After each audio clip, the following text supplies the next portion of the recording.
தெய்வத்தின் குரல் மூன்றாம் பாகம். மதாச்சாரத்தின் உட்பிரிவுகள், விதிவிலக்கான மகான்கள்.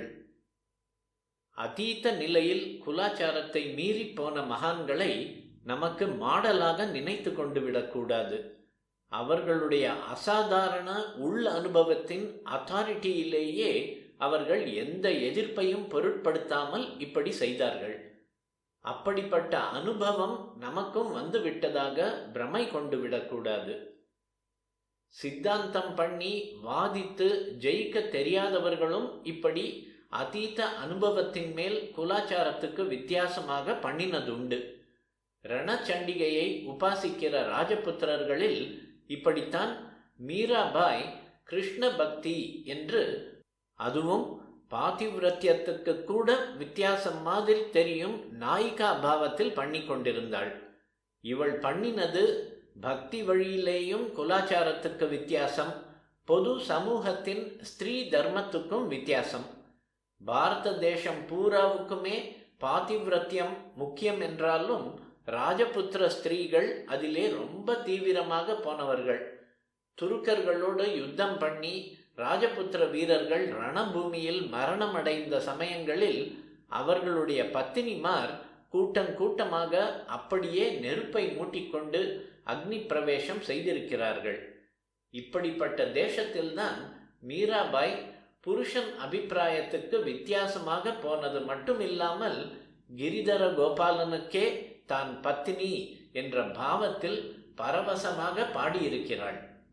அவளை விஷம் கூட ஒன்றும் பண்ணவில்லை. அவள் பாட்டுக்கு அதையும் சிரித்து கொண்டே சாப்பிட்டாள் என்று கேட்கிறோம். அப்படி நாமும் விஷத்தை சாப்பிட்டு அது நம்மையும் ஒன்றும் செய்யாது என்றால் நாமும் அவள் மாதிரி பண்ணலாம். விஷம் கூட என்னை ஒன்றும் செய்யாதாக்கும் என்று சேலஞ்சாக அவள் அதை பானம் பண்ணவும் இல்லை. தன்னை அது பாதிக்காமல் கிரிதர கோபாலன் காப்பாற்ற வேண்டும் என்று பிரார்த்திக்கவும் இல்லை. தனக்கே தெரியாத ஒரு ஆவேசத்தின் மேலே இப்படி மீராபாயை போல ஆச்சாரத்துக்கு வேறையாக போனவர்கள் நமக்கு மாடல் இல்லை. நன்றாக சித்தாந்தங்களை அறிந்து தர்க்கம் பண்ணி நிலைநாட்டுகிற சாமர்த்தியத்தையும் இப்பேற்பட்ட அதீத அனுபவத்தோடு பெற்றிருந்த சில மகான்களும் குலாச்சாரத்துக்கு வேறையாக போயிருக்கிறார்கள். பிற்காலத்தில் ஹரதத்த சிவாச்சாரியார் என்று சைவத்தில் உயர்ந்த ஸ்தானம் பெற்ற ஒருவர் கஞ்சனூர் என்ற ஊரில் வைஷ்ணவராக பிறந்தவர்தான். ஆனால் அவர் கொதிக்கிற மழுவை கையில் பிடித்து கொண்டு சிவ உத்கர்ஷத்தை, மேன்மையை ஸ்தாபித்து சைவராக மாறியிருக்கிறார். திருமழிசை ஆழ்வார் என்கிறவர் சிவ வாக்கியர் என்றே பெயர் வைத்துக்கொண்டு சிவபரமாக பாடின சித்தர் தான் என்றும், அப்புறம் 12 ஆழ்வார்களிலேயே ஒருத்தராகி விடுகிற அளவுக்கு பெரிய விஷ்ணு பக்தராய் போய்விட்டார் என்றும் கதை இருக்கிறது. இதெல்லாம் ஜெனரல் ரூல் இல்லை, எக்ஸப்ஷன் தான். அது ரொம்பவும் அபூர்வமாகத்தான் ஏற்பட்டிருக்கிறது. இப்போது அதை நமக்கு எக்ஸாம்பிள் என்று எடுத்துக்கொண்டால் எக்ஸப்ஷன் தான் ரூல் என்று ஆகிவிடும். குமாரில பட்டர் இருந்தார். குறிப்பு: தெய்வத்தின் குரல் முதற் பகுதியிலுள்ள முருகனின் வடநாட்டு அவதாரம் என்ற உரை பார்க்க. அவர் ஒரு சந்தர்ப்பத்தில் பௌத்தர்களோடையே இருந்து அவர்கள் மாதிரியே வாழ வேண்டியிருந்த போது கூட அத்தியாவசியமான வைதிக நித்திய கர்மாக்களை மட்டும் ரகசியமாக பண்ணி கொண்டிருந்தாராம்.